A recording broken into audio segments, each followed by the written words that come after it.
자, 우리 119의 전산세무 1급, 우리 이페스 코리아와 함께 우리 이론부터 한번 풀어보도록 하겠습니다. 자, 다음은 자본에 대한 설명으로 틀린 것은 다음 중, 자, 자본은 기업의 자산에서 부채를 차감한 잔여 지분을 말한다. 예, 우리 자산에서 뭘 차감하죠? 예, 부채를 차감한 걸 뭐라고 하고, 예, 자본이라고 하고, 잔여 지분이라고도 하고, 또 뭐라고도 합니까? 예, 순자산, 혹은 또 자기 자본 이렇게 우리가 자본을 우리가 얘기할 수가 있습니다. 자, 2번 보겠습니다. 2번 주식을 이익으로 소각하는 경우에는 자, 소각이라는 표현 나왔고요. 자, 소각하는 주식의 취득원가에 해당하는 이익여금을 증가시킨다.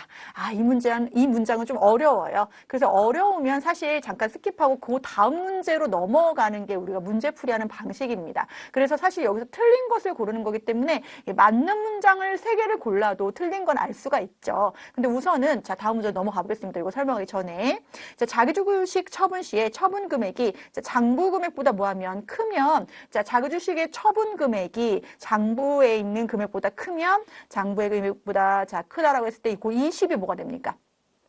자기주식 처분 이익으로 처리하죠. 자, 그래서 장부에서 자기주식이 대변에 오면 자, 현금이 얼마 들어왔다는 거예요? 처분 금액이 120원이 들어왔다는 거죠? 그럼 20원이 뭐가 되고 자기주식 처분 이익이 되고 요 자기주식 처분 이익은 기타 자본 잉여금으로서 자본 잉여금에 회계 처리되는 거 맞고요. 이것도 맞는 문장. 4번 현금으로 배당 결의를 하는 경우 배당액은 이익 잉여금에서 차감한다. 그러면 우리 이익여금을 처분하는 것이 뭐니까 배당하는 거니까 이익여금의 처분이니까 차감되는 거 맞죠? 예, 그래서 여기서 답은 2번으로 우리가 얘기할 수가 있는데요. 자, 왜 틀린지 좀 설명을 해보겠습니다. 왜 틀린지. 자, 먼저 주식을 이익으로 소각한다는 표현이 나와 있는데 우리가 소각이라고 하는 거 배울 때 감자 할 때 배웠어요. 감자. 근데 사실 소각의 종류가 2가지가 있는 거죠. 하나는 자본을 소각하는 거. 하나는 우리 이익여금을 소각하는 거. 자, 이게 무슨 얘기냐면 자본의 종류가 몇 가지가 있습니까? 5가지가 있죠. 자본금, 자본, 잉여금, 그리고 자본조정, 이익여금, 그리고 기타 포괄, 손익, 누계액이 있습니다. 손익, 누계액.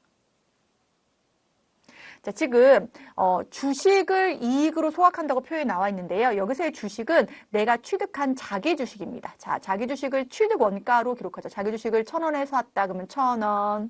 그리고 대변에는 우리가 현금 이렇게 기록합니다. 현금 1,000원. 그럼 여기서의 자기 주식은 뭐에 대한 계정입니까? 자본 조정에 있는 자기 주식은 자본 조정에 있는 자본의 마이너스 계정입니다. 자, 그런데 얘를 우리가 소각하였다라고 했을 때 자본금을 소각하였다라고 한다면 그 경우에는 액면 금액만큼 자본금의 액면 금액이 500원이라면 500원만큼 자본금이 뭐하고 소각되고 그때 자기 주식이 장부 금액으로 그대로 뭐 해주면서 없어지면서 그 차익이 뭐가 됩니까? 감자차손이 되죠. 여기에서 얘기하는 감자차손은 바로 자본 소각을 얘기하는 겁니다. 자본 소각. 즉, 우리가 자기 주식에 대한 내용만큼 없애주면서 자본금을 뭐 하시는 거예요? 감소시키는 거. 그쵸? 그러면서 지금, 뭐에 대해서도 감자차손이라고 하는 자본조정 계정이 또 나왔죠. 이게 바로 자본 소각입니다. 좀 어려워요. 그래서 우리가 배웠던 거는 요 감자차손 위주로 공부를 했다라고 하면 요 문장에서 얘기하는 것은 이익여금에 대해서 얘기하는 거예요. 즉 이익여금을 소각시킨다는 것은 자, 있었던 자기 주식을 없애면서 자기 주식 1,000원을 없애면서 이때 여기에 있는 이익여금의 대변에 있는 걸 차변으로 보낸다는 거죠. 이익여금. 이 경우에는 장부금액 그대로 1,000원이 감소하는 거죠. 즉 자기 주식의 소멸이 이루어지면서 제거를 하면서 장부에서 제거를 하면서 이익여금도 뭐한다? 감소한다라고 보는 거죠. 즉 차변에 오는 거니까.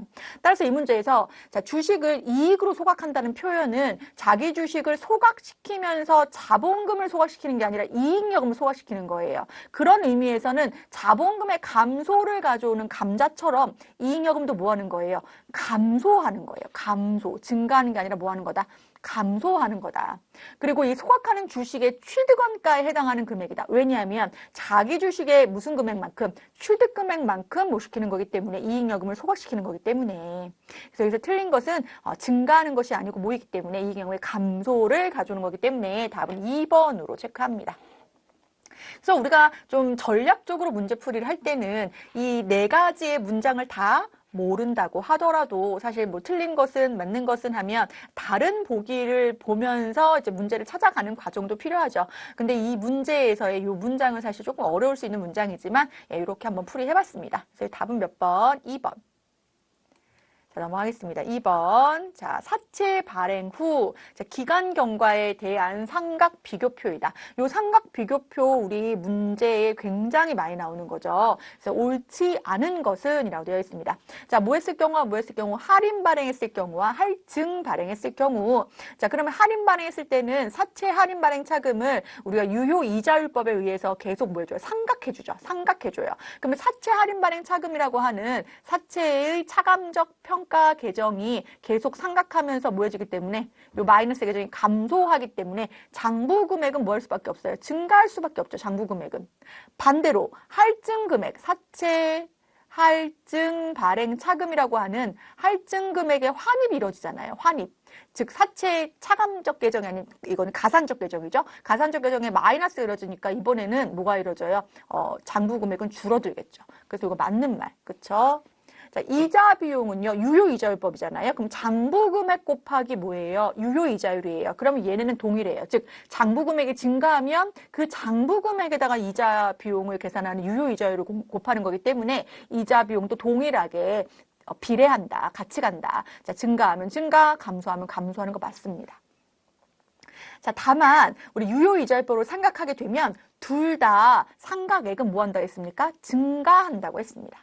그렇죠? 그렇지만 현금으로 약속한 지급 이자는 우리가 뭐예요? 액면 금액에다가 무슨 이자율 곱합니까? 액면 이자율 곱하는 거잖아요. 따라서 이 경우에는 픽스되어 있죠. 항상 둘 다 뭐하다? 일정하다. 네, 이렇게 공부했었습니다. 그래서 답은 몇 번? 4번.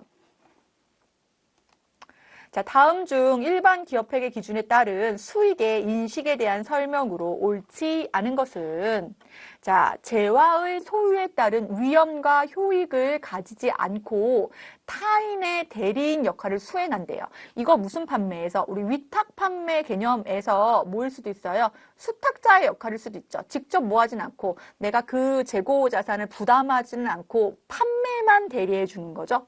자, 이 경우에 재화를 판매하는 예를 들어서 전자 쇼핑몰이라고 하는 플랫폼이 있죠. 이 경우에 판매 대금 총액을 수익으로 인식합니까? 아니죠. 판매와 관련된 수수료가 우리 전자 쇼핑몰의 수익이 되겠습니다. 그래서 옳지 않은 것은 몇 번? 1번.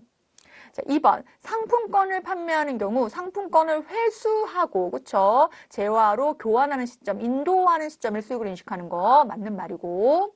자, 우리 건설형 공사 계약은 장단기 구분 없이 진행 기준에 따라서 수익을 인식한다. 예, 그래서 우리 법인세법에서는 단기 모의 경우에는 계약의 경우에는 우리 진행 기준이 아닌 우리 완료 기준으로 허용한다. 뭐 이런 개념이 있기도 합니다.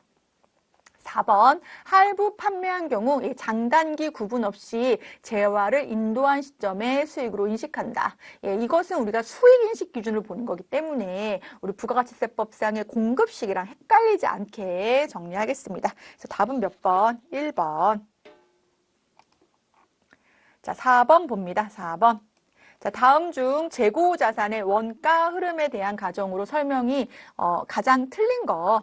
자, 개별법은 물량 흐름을 직접 추적하여 원가를 대응시킨다. 따라서 해당 우리가 각각의 재고 자산별로 이 재고 자산의 매입 단가가 얼마인지 우리 바코드로 다 이렇게 되어 있는 거예요. 그래서 얘가 판매될 때 어떠한 원가였는지가 바로바로 개별적으로 대응되는 가장 충실한 방법이다. 자, 2번 후입선출법은 상승 시, 물가 상승 시 재고자산 매입을 조절하여 이익을 조정할 가능성이 있다.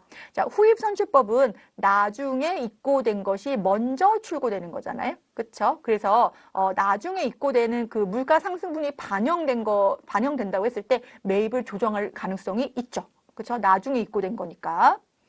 3번. 선입선출법은 자, 현재의 수익에 그쵸? 먼저 들어왔던 우리가 재고자산의 원가가 대응되기 때문에 우리가 지금의 수익과 비용을 대응한다는 원칙에는 부적절할 수밖에 없습니다. 자, 4번. 물가가 뭐하고 있습니까? 하락하고 있어요. 자, 우리가 그동안에 물가가 계속 뭐하고 있었는데 상승하고 있었는데 물가가 하락한다라고 하는 표현. 자, 물가가 하락한다고 한다면 자, 처음 산게 물가 상승분이 물가가 제일 높은 거죠. 그렇죠? 그래서 선입선출법에 의하면 재고자산은 뭐 할 수밖에 없어요? 작을 수밖에 없고 자, 후입선출법에 의하면 나중에 입고된 거에 대한 원가가 제일 크잖아요. 그럼 원가하고 기말재고는 반대잖아요. 그러니까 후입선출법은 가장 크죠. 크고 반대로 매출원가는 누가 후입선출법이 가장 작고 선입선출법이 가장 크다. 반대로. 왜냐하면 전제사항이 인플레이션이 아니고 물가가 뭐하고 있기 때문에 하락하고 있기 때문에 그래서 답은 몇 번? 4번. 넘어가겠습니다. 5번. 자, 주식회사 아유는 신축 건물 건설과 관련한 자료이다. 아유의 당사의 결산일은 12월 31일이다. 자, 2025년 공사대금 평균 지출액 나와 있습니다. 얼마입니까? 5억. 자, 특정 차입금이 얼마이고요? 7억. 예, 이때 공사 기간하고 우리 차입 기간하고 되게 중요하게 본다고 했죠. 자, 일반 차입금은 아래와 같다. 자, 2025년도에 일반 차입금의 자본화 대상 차입 원가는 얼마인가? 이거 우리 교재에서 풀었던 문제예요. 자, 이자 비용은 월화에 계산한다. 자, 그럼 먼저 우리가 평균 지출액 얼마에서 5억에서 자, 지금 해당하는 특정 차입금의 차입 기간만 적용합니다. 그래서 특정 차입금이 얼마라고 했을 때 자, 7억이라고 했을 때 7억에 대한 차입 기간은 몇 개월입니까? 우리 12분의 9개월 이렇게 되겠죠? 자, 따라서 7억에다가 12분의 9 곱해주면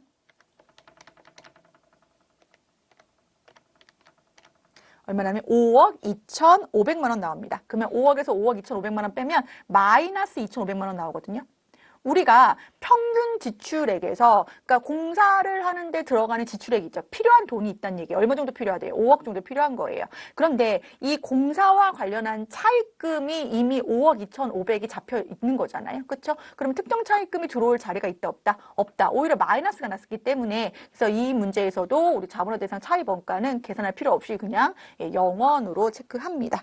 답은 몇 번? 네, 1번. 특정 차입금이 우리 지출액보다 더 크다.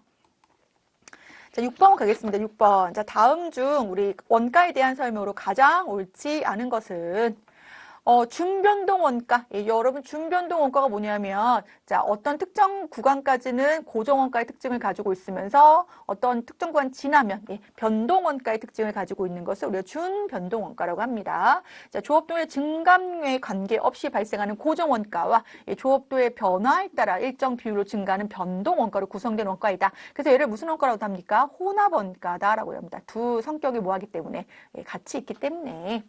자, 2번 보겠습니다. 직접 재료 원가는 기초 원재료 재고액과 단기 원재료 매입액의 합계액에서 뭘 차감합니까? 기말 원재료 재고액을 차감한다. 그래서 사용 가능 금액에서 남아있는 기말 재고액을 차감하는 방식으로 직접 재료 원가 구하고요.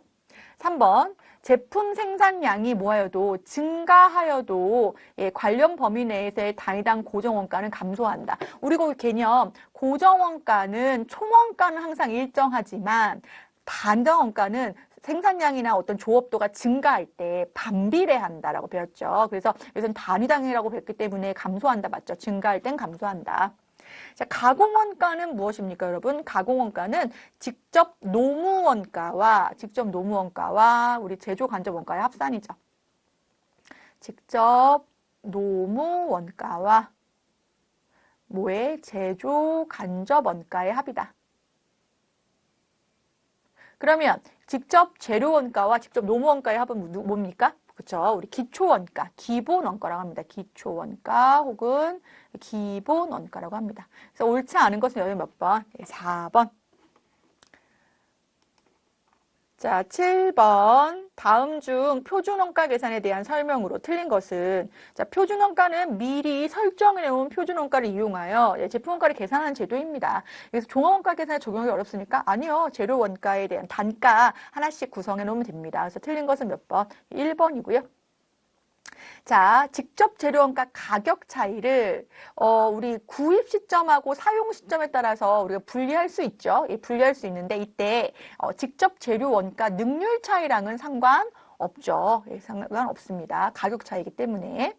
자, 가격 차이의 시점별로 나누는 거기 때문에.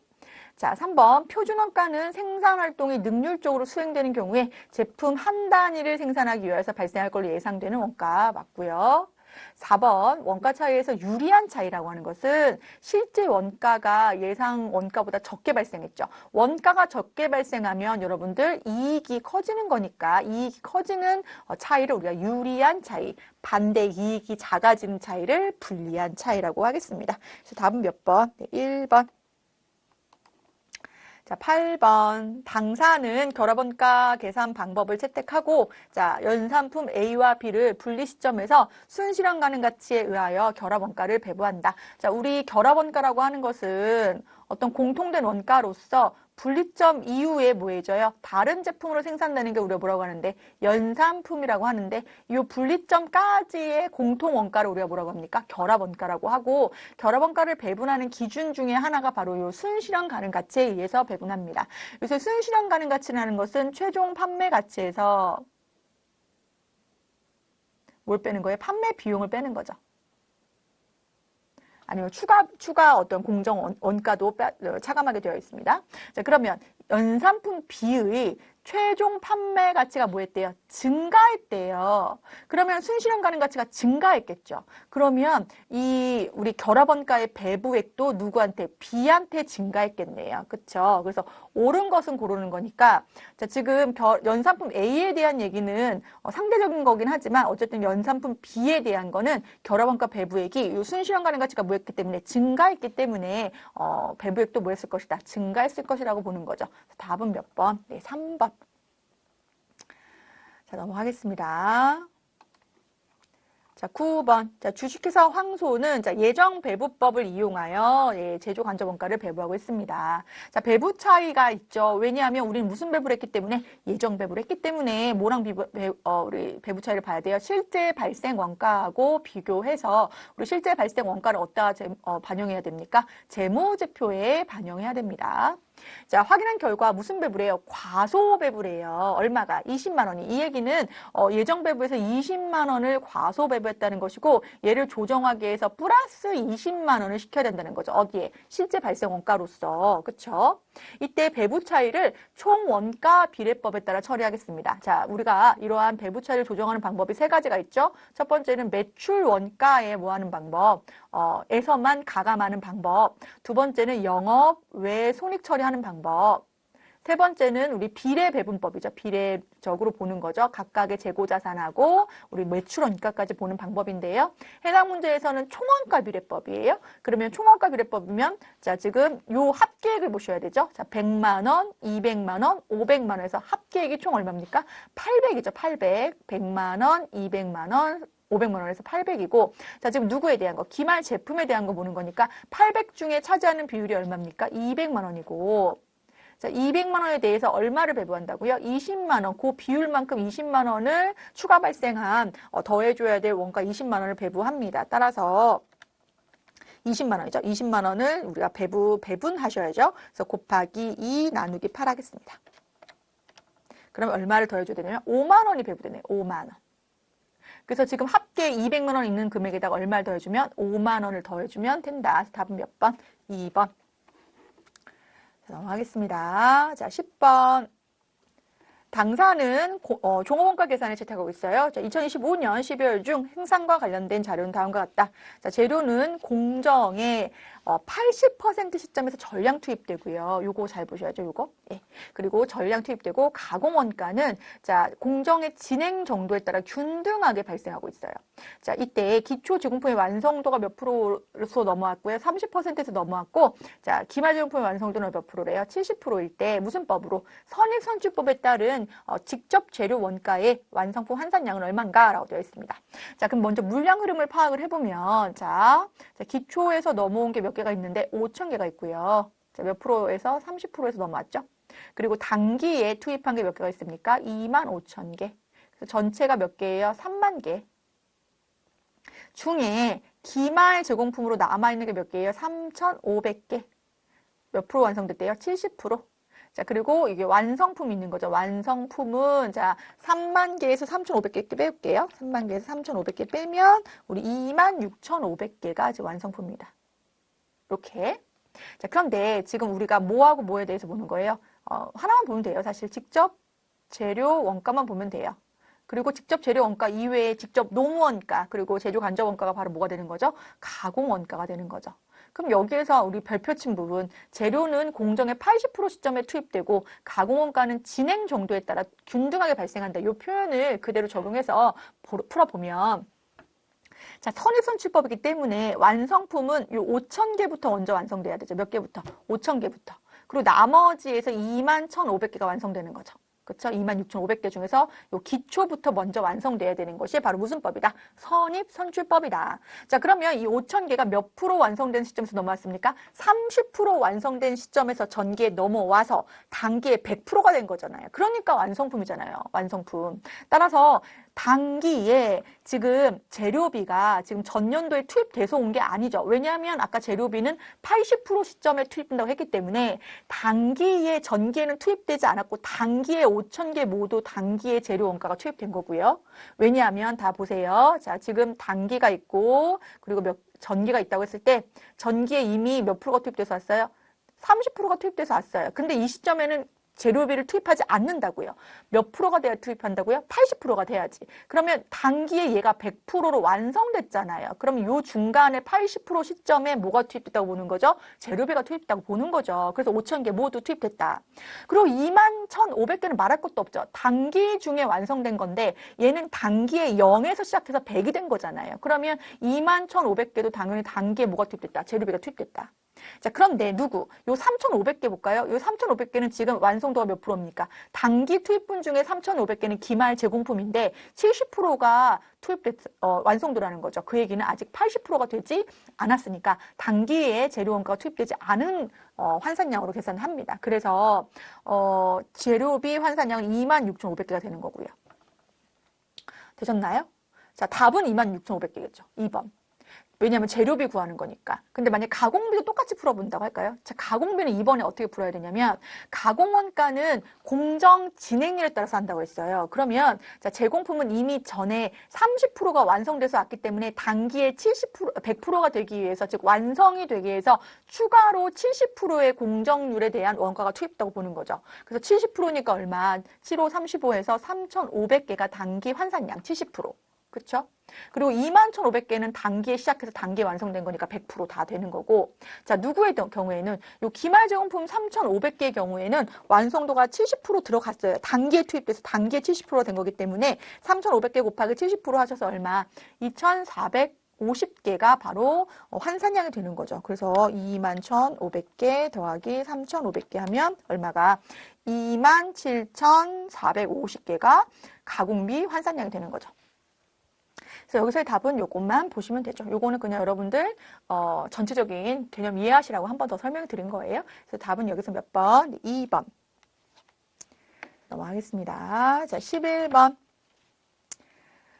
자, 다음 중 우리 부가가치세법상 신고 납부에 대한 설명으로 틀린 것은, 자, 우리 면세사업용 재화는 원래 우리 뭐예요? 매입세 공제 못 받잖아요. 면세사업을 할 경우에. 근데 과세로 전환한다.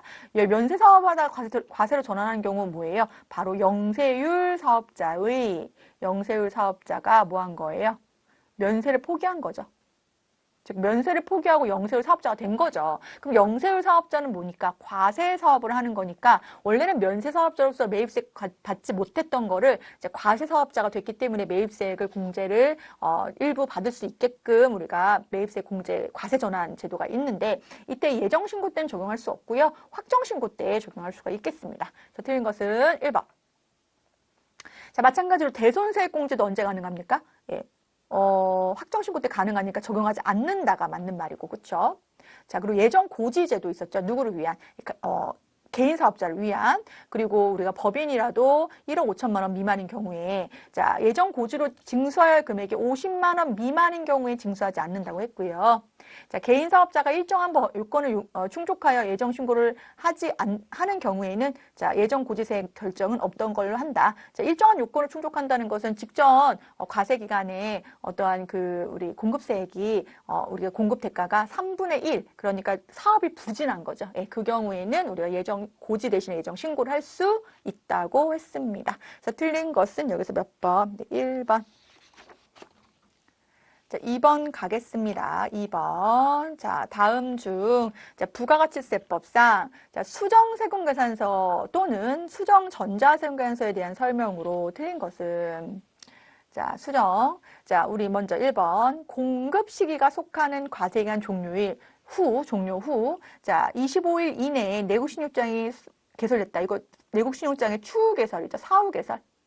사후 개설이라고 할까요? 사후 개설. 자, 내국신용장 나중에 개설된 거예요. 얘가 있어야지 뭘 발행할 수 있는데 영세율 세금관세를 발행할 수가 있는데 그래서 나중에 개설됐기 때문에 처음에는 그냥 일반 세금관세 발행했다가 나중에 영세율 세금관세를 발행합니다. 그럴 때 자, 수정 세금관세의 작성일은 처음 세금관세 작성일로 적는다.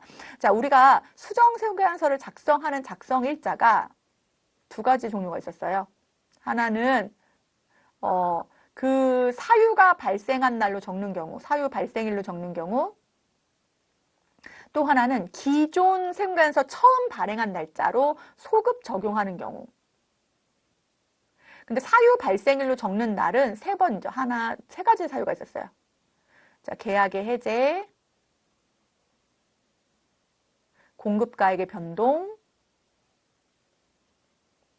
그리고 우리가 판매된 재화의 환입. 요 경우에는 수정세금관세를 발행할 때 그 사유가 발생한 날 기준으로 발행을 하는 거고요. 나머지의 수정사유, 지금 얘기하는 내구신용장의 사후 개설이라든지 아니면 이중 발급이라든지 기재사항 착오 정정이라든지 이런 건 다 해당 세금관세 발행한 처음 날짜 소급 적용해서 발행한다. 자, 그래서 지금 처음 세금관세 작성일로 적는다 맞는 말이고요. 2번 착오로 전자세금관세를 이중으로 발급하는 경우에 처음 발급한 세금관세 내용대로 음해 표시를 해서 발급한다. 이것도 맞는 말이고. 자, 3번 작성일자 오류 발급의 경우에는 자, 수정세금관세 발급할 수 없다. 여러분 작성일자는 우리 세금계산서에서 필요적 기재사항입니다.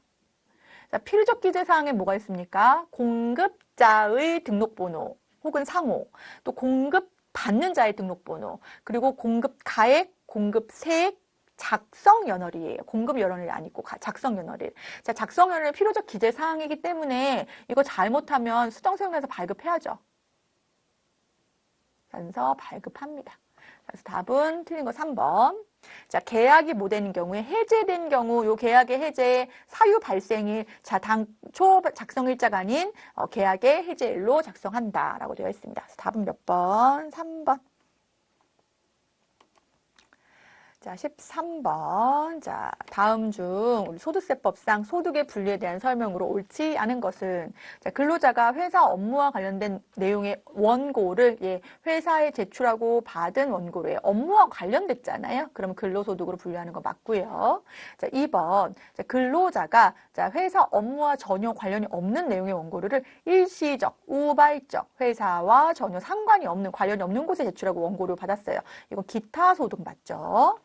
3번 공동사업에서 발생한 소득 금액 중에 출자 공동사업자 직접 일은 하지 않지만 출자는 했어요. 이 경우에 손익분배 비율에 해당하는 만큼의 이익을 배분받았다라고 한다면 그거는 사업소득이 아니라 무슨 소득입니까? 배당소득이죠. 옳지 않은 것은 몇 번? 3번. 자, 글 쓰는 걸 주업으로 하죠. 그러면 반복적 경상적 활동이라고 보고 이때 프리랜서로 일하고 있는 원고료는 사업소득으로 분류하겠습니다. 답은 몇 번? 3번. 14번 보겠습니다. 다음은 김미미의 2025년 소득 자료이다. 자, 김미미의 종합소득 금액을 계산하면 자, 종합소득 금액은 어떻게 계산하는 겁니까? 200삭은 연기, 자, 이자소득, 배당소득, 사업소득, 근로소득, 연금소득, 기타소득 금액을 다 계산을 해야 되는데 이때 계산하실 때 유의하셔야 될 건 뭐예요? 뭐는 제외한다. 분리과세는 제외하고 또 비과세도 제외하죠. 자, 먼저 첫 번째. 자, 음식점을 창업하면서 발생한 사업소득 금액이 있습니다. 예, 사업소득 금액은 주택 임대제 제외하고는 분리과세가 없죠. 그래서 이건 해당되고요. 자, 일시적으로 방송 프로그램에 출연했다. 일시적 표현 나왔으니까 기타 소득 기억하시고, 자, 기타 소득액은 필요 경비 의제 제도가 있죠. 그래서 이 경우에 프로그램에 출연한 건 인적 용역을 제공한 거기 때문에 60%의 필요 경비 의제가 있다고 보시고, 요 1-60%를 뭐 해줘야 돼요? 곱해주면 되는 거니까 40% 곱해주면 되죠. 48, 32, 320만 원이 바로 기타 소득 금액이 됩니다. 소득 금액을 계산해야죠. 소득 금액은 어떻게 계산하는 거죠? 총 수입 금액에서 뭘 제외한다? 예, 필요 경비를 제외한다. 그래서 소득 금액을 계산한다. 자, 그리고 자, 상장 법인에 대한 자, 주식이 있습니다. 자, 양도소득 금액인데요. 양도소득 금액은 이 종합소득에 포함되지 않는 분류과세이기 때문에 제외하겠습니다. 자, 그리고 우리 누구까지? 예, 주택 임대소득도 우리 사업소득 안에 포함이 되죠. 예, 포함됩니다. 자, 그래서 지금 5,100만 원, 800만 원에서의 320만 원 계산해 볼까요? 5,100이죠? 5,100 더하기 320 더하기 우리 얼마까지? 2,200까지 하면 7,620만 원. 답은 몇 번? 2번. 자, 넘어가겠습니다. 자, 다음 중 법인세법상 재고자산 및 유가증권 평가에 대한 설명으로 옳지 않은 것은 자, 법인세법은 재고자산 평가 시 후입선출법을 인정하지 않는다. 자, 후입선출법 인정하지 않는다라는 말이 나오는 거는 우리 어디서 나오는 거냐면 국제회계 기준에서 어디에서? 국제회계 기준에서 재고자산 평가 방법으로 후입선출법을 인정하지 않는다라는 문장이 나오는 거고 자, 법인세법에서는 그렇지 않습니다. 그래서 옳지 않은 것은 몇 번? 1번. 자, 그리고 재고자산 평가 시 자산의 종류별로 구분하고 혹은 또 영업장별로 각각 다른 방법으로 평가 가능하다. 그래서 종류는 어떻게 구분합니까? 원재료, 상품, 제품, 뭐 제공품, 반제품 이런 식으로 구분해서 종류별로 구분해서 각각의 다른 방법으로 평가 가능합니다. 자, 유가증권 평가 시 유가증권이죠. 예, 개별법, 총평균법, 또 이동평균법 신고한 방법으로 우리 관할 세무서장에게 하는 건데 이때 무신고 시에는 총평균법 적용하고요. 자, 재고자산의 평가 방법에서 임의 변경했죠. 예, 그리고 무신고 시의 평가 방법에 따른 가액과 당초 신고 자산 중에 신고 방법 중에 어떤 걸로 큰 금액으로 우리가 처리를 하게 됩니다. 그래서 여기서 답은 몇 번? 1번으로 체크하겠습니다. 자, 여기까지 해서 우리 119회 우리 전산세무 1급 이론 문제 같이 풀이해봤습니다. 여기까지 마무리하겠습니다. 수고하셨습니다.